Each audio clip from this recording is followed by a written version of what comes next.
Is it a van? Is it a car? No, it's a motorcycle. In the mind of transport policymakers, it often seems that there is no distinction between cars and our beloved motorcycles. What is obvious to us is known, if often denied, by the government. But since when?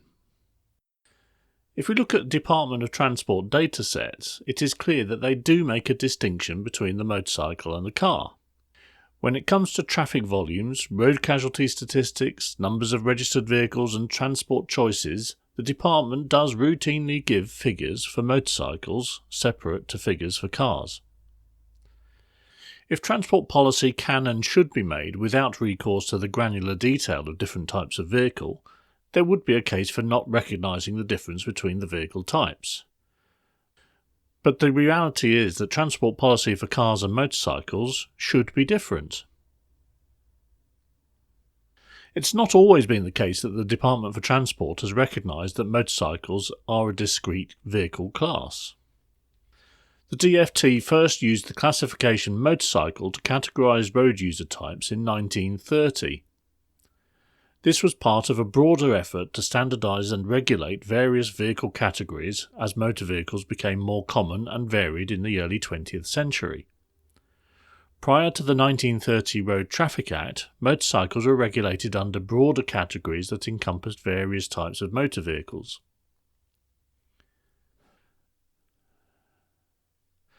The classifications made in the 1930 Road Traffic Act aimed to address the unique characteristics and requirements of motorcycles as distinct from other types of motor vehicles, such as cars and lorries. The clever chaps in the government spotted that the unique characteristics of motorcycles called for a different approach in policy and regulation. Pure genius. These factors were considered in the regulatory framework to ensure that motorcycles were appropriately categorised and governed by rules that matched their unique characteristics. So why did this revelation that regulation and policy for motorcycles needed to be separate from other types of vehicle occur? Consumer motorcycles and cars both began appearing in the UK in the 1890s. Motorcycles were slightly later to become widely available compared to cars, with significant consumer motorcycle production starting in the late 1890s, while cars began appearing a few years earlier. Early adoption rates varied, with cars initially being seen as luxury items for the wealthy, while motorcycles offered a more affordable and accessible means of motorised transport for a broader range of people. There was a period in the early 20th century when motorcycles were more common on UK roads than cars. In 1927, there were approximately 400,000 motorcycles registered, compared to about 200,000 cars. This was due to various factors including affordability, economic conditions, utility and efficiency, and even a military influence. During and after World War I, motorcycles were widely used by the military. This familiarity and surplus of military motorcycles contributed to their popularity in the civilian market post-war. But by the 1950s and 1960s, the affordability and mass production of cars increased significantly, leading to a shift in preference towards cars as the primary mode of personal transportation.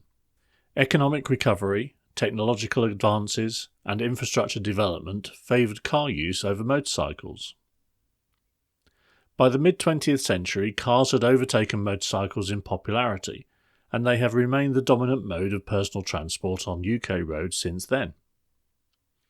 Motorcycles have maintained a steady presence, particularly among enthusiast commuters in congested urban areas and for specific uses like courier services.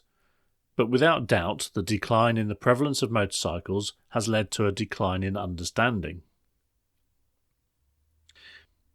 The big question now is how we recover the lost wisdom of those interwar policymakers.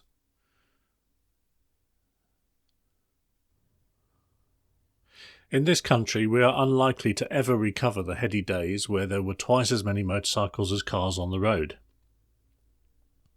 We're now caught in a circular reality where we are ignored because we are a minority and we remain a minority because we are ignored. If the few MAG activists stop shouting up on behalf of their fellow motorcyclists, our ability to indulge our passion for motorcycles will quickly be drowned in the current environment. This is why it is vital that we get as many people as possible to join MAG, to give us the funds to carry on the fight, to make sure that we are not lost to obscurity. The future of motorcycling can be bright, but only if we shout loud.